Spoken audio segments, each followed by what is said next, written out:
Okay, sa pagkakataong ito, gusto ko lang sabihin na naprank ako ni Titan Jello. Ha?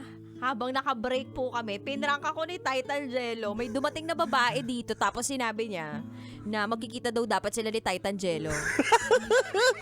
Ako naman, sabi ko, anong message siya ni Titan Jello na magkikita daw dapat sila ng Star City?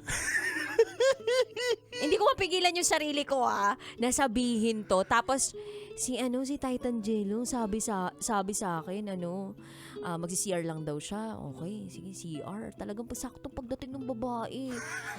Umalis si Titan Jello. Sabi ko may fishy to. Something's fishy. Yung galawan mo dude, pang cheater. Alam mo yung may pang mga galawang babaero. Tapos kinabahan na ako kasi kachat mo daw. Tapos, sabi ko, shucks, ano sasabihin ko dito sa babae? Sabi ko, busy lang siya kanina. Sabi ko, dude, di kita nilaglag.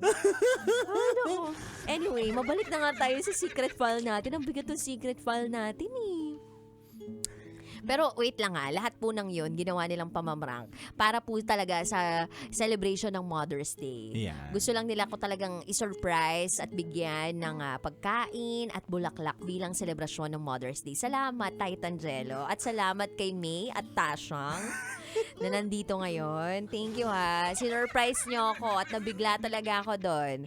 Pero grabe, hindi ako makaget over, dude, sa ginawa mo. Imaginein mo kung tunay talaga yun. Parang pipingutin talaga kita. Parang yun yung gagawin ko sa'yo kapag meron ka talagang babaeng tinataguan. Wala tayong ganyan. Ha? Lahat Kasi, ng mga natin, kung hinahanap natin. Kung sino yung legal mo, doon ako kampe. Doon kita ilalaglag. Lahat sila illegal. Anyway, partner, yun nga, napakaganda ng kwento na napakinggan natin kanina ni Matthew. Kwento ni Matthew na talaga namang napaluha din ako Pag-usapang nanay kasi masyadong emotional.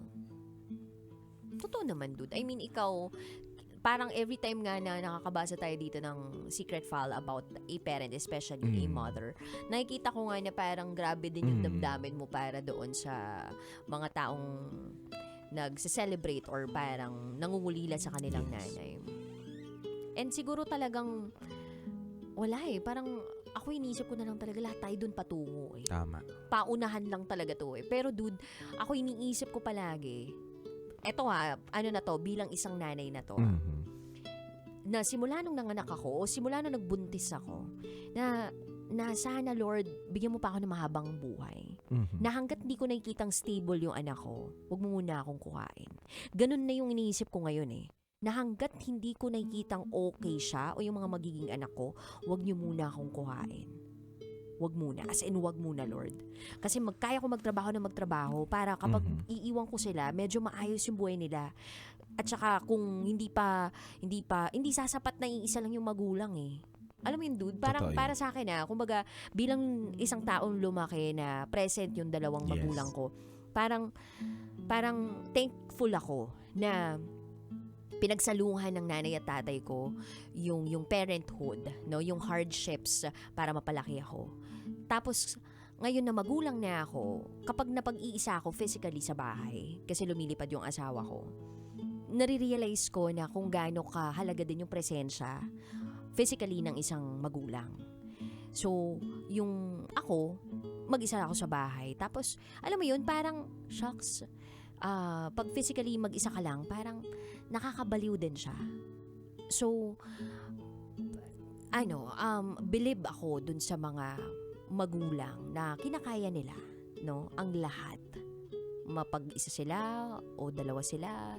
And yung pinipilit talaga na humaba yung buhay nila para ma-raise yung kid nila ng maayos. Tama. Ako agree ako dun. Alam mo, saludo sa lahat ng mga nanay na ginagawa na ma-survive nila yung araw-araw para sa pamilya nila. Tapos single parent pa sila. Single mother pa sila. Saludo po sa inyong lahat. Hirap maging nanay Totoo. Kasi bukod sa anak mo, inaalagaan mo din yung mister mo. Kailangan niya ng aruga mo. Totoo. Diba? Tsaka parang unwritten rule or responsibility siya, dude, Tama. na dapat you hold it all together. Walang handbook no? Walang handbook, dude eh. Alam mo yun, yung parang people expect you to do these stuff. Tapos, ikaw, parang bigla ka na lang lalakas eh. Alam mo yung wala ka namang superpower talaga. Wala talaga yung, okay, eto, lakas mo Wala lang ganun eh. It's a self-journey kapag naging nanay ka na nadidiscover mo yung lakas mo. And kapag may lakas ka talaga, makikita yun ng mga anak mo eh. Feeling ko kapag na-mature na sila, ramdam nila kung ano yung lakas ng nanay nila Kaya yung mga tao, yung mga anak na nabibilib sa nanay nila o sa magulang nila, ibig sabihin nun nakita nila kung gaano ka katatag, gaano ka kalakas, gaano mo ginapang ang lahat para itaguyod yung pamilya ninyo.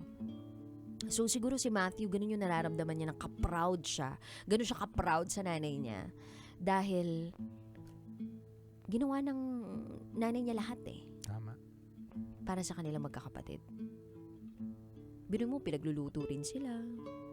Bukod sa nagtatrabaho, alam mo yun, iba rin yung iba yung feeling of loss kapag nawalan ka ng minamahal sa buhay. Tapos sabi niya pa, 'di ba, this is the first Mother's Day na hindi nila kasama yung nanay. Yes. Alam mo, totoo yun ang hirap mawala ng ilaw ng tahanan. Sobrang hirap. Kasi sabi nga daw nila, hindi naman sa lalaki din naman ako. Sabi nga daw ang tatay kapag nawala ang nanay, may posibilidad na maghanap or iwanan yung bata. Or minsan magstay yung tatay, magpaka-nanay din. Sige, ilabas mo muna yan, dude. Ilabas mo muna yan. Excuse me po. Nabilaukan ako, pinag-uusapan yata ako ng mga ng mga totoong babae. Pinag-uusapan ka ng legal mo. Natsuka ko bigla. May nakaalala sa'yo. Oo. Excuse me po, sorry po.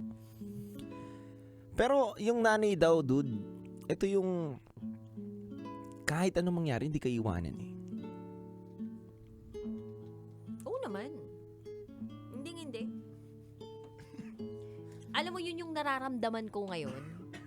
Netong naging nanay na ako. As in, yun talaga yung pinaka nararamdaman ko na parang hindi ako bibitaw sa anak ko. Kahit kailan, no? Kahit kailan. And kung sakaling mag-asawa siya, syempre, excuse me naman sa akin, diba? Hindi naman ako yung tipong nanay na, na parang masyadong atribida sa desisyon ng anak ko. Kapag kaya niya na magdesisyon para sa sarili niya, ahayaan ko naman siya. Pero hanggat hindi niya pa kaya, nandyan lang ako palagi sa kanya. Kaya sa mga kabisyo natin na mga anak dyan, napakahalaga na mapadama ninyo yung pagmamahal niyo sa nanay niyo. Kasi dude, naniniwala ko na may stages ang isang anak. May stages sila ng pag-intindi, pag-unawa, at pagmamahal doon sa nanay nila. Kasi sa umpisa, parang okay, mahal na mahal natin yung nanay natin kasi siya yung nagbibigay sa atin ng dede, gatas, ganyan, in order for us to survive. Ganun yung dynamics and relationship natin sa nanay natin Pero pag dumating na ng grade school hanggang high school, parang nandyan na yung biglang ayoko na, masyado na ako kinokontrol. Di ba? Parang at some point, hindi naman maganda yung term na hate, di ba? Pero minsan pumapasok yung term na yun doon sa sa buhay ninyo na parang ayoko nang ginagawa ng nanay ko, parang hinihate ko siya, ganyan, kaya parang hindi ko maintindihan na parang nafo-frustrate ako, mga ganon. Nakikita mo yung flaws ng nanay mo. Tapos hanggang sa tumatanda ka, tapos parang pag maraming sinasabi yung nanay mo, parang feeling mo, pinakikialaman yung buhay mo. Pero sa totoo lang, ginaguide ka lang Totoo, diba? At ayaw ka lang niyang mapariwara. Naalala ko pa nga nun, dude, nung college ako, hindi ko talaga maintindihan yung nanay ko. Nanay ko yung pinaka-isa sa mga kontrabida. Pag nagpapaalam ako na magpunta ng debut ng kaklase ko, sasabihin niya, sama mo papa mo. Dude, nagpa-party na kami lahat-lahat. Yung tatay ko nandun sa labas as a chaperone. Inaantay ako na hindi malaseng. Dude, ganun yung level. 18 years old na ako noon. Pero dapat kasama ko nanay ko, ay tatay ko, kasama ko kapatid ko mga lalaki. Ganun. Gwardyado. Pero nung lumaki na ako after that, kasi nagdadabog-dabog pa ako nung time na yun. Hindi ko pa maintindihan eh. Yung pag-iingat na ginagawa nila sa akin. After that, siguro mga 20-something na rin ako nun. Nakagraduate ako. Mas lumawak yung pangunawa ko. Habang nagmamature ako, habang nagkaka-experience ako, at lalo na ngayon, netong naging nanay na ako, dude, I remember, nasa simbahan kami ng nanay ko. Nung nagbubuntis ako. Nakwento mo yan. Sabi ko sa kanya, Ma, sorry ha. Sorry talaga. Kasi ang hirap pala ng pinagdaanan mo nung pinagbubuntis mo ko, tapos lalaki lang siya, sasagutin ka lang. Sorry talaga, Ma, ha? Kasi legit eh. Ang daming hirap sa akin ng nanay ko, tapos sinasagot-sagot ko lang siya paminsan. Nung minsan sumasama pa yung loob ko. So, may realizations. And sa ngayon, sobrang love na love ko yung nanay ko. As in, sobra. And I couldn't imagine life without her. Kaya happy Mother's Day din sa nanay ko. And ganun ako mag-profess ng love ngayon, as in vocal ako. At gusto natin, 'di ba, sa mga kabisyo natin ngayon na maging vocal din kayo sa pagpapadama at pagsasabi ng pagmamahal sa mga nanay ninyo kasi hindi nyo masabi bukas Kung kailan, makalawa. oo. Nabuhay pa rin ba yung nanay mo? Totoo. Tsaka wag natin papaluwain yung magulang natin. Kasi mahirap. Sabi nga daw, kapag pinapaluwa daw natin yung magulang natin, mabigat daw sa buhay yun. Pero ako, pinapaluwa ko yung nanay ko. Saan? Pinapaluwa ko siya kasi sasaya. Siguro binibigyan mo na 10,000 pesos. Hindi lang 5, kundi, ay, excuse me po. Ikaw, nasasamid ka, tapos ako dumidigay. Kung meron ngayong gabing ito, ha? Napag-uusapan tayo natin ng mga bisita natin sa Kaya labas. nga eh. Ay nako. Pero, yun, wag paluluhain. Ngayon ko lang narinig yan. Oo, wag papaluwain. Mabigat sa buhay. Totoo yun. Sabagay. Dapat naman hindi talaga tayo nagpapaluha ng ibang tao. Huwag tayong intentional na makasakit ng damdamin ng magulang natin. Tama.